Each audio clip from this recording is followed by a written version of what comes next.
A country that tries to dominate others cannot claim to be democratic. A country that thrives on the exploitation, the humiliation of others cannot claim to be democratic.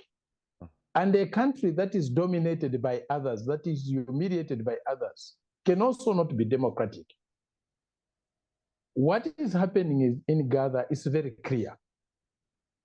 The majority of the world's population are against what is going on in Gaza today. But one country, with a few countries that surround it, that are with it, are defying world public opinion on Gaza. They are allowing thousands of people to be butchered every day, to be killed in cold blood every day. This is not democracy.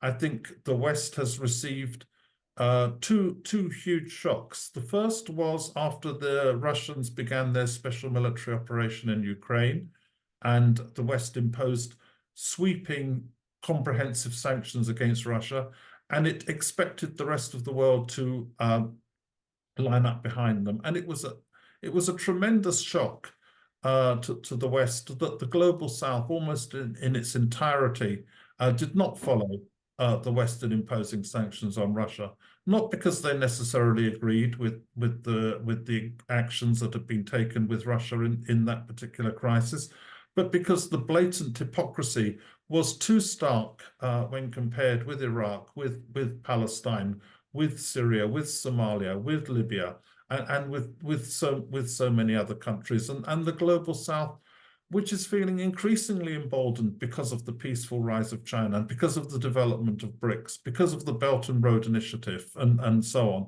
that the global South said no. And the second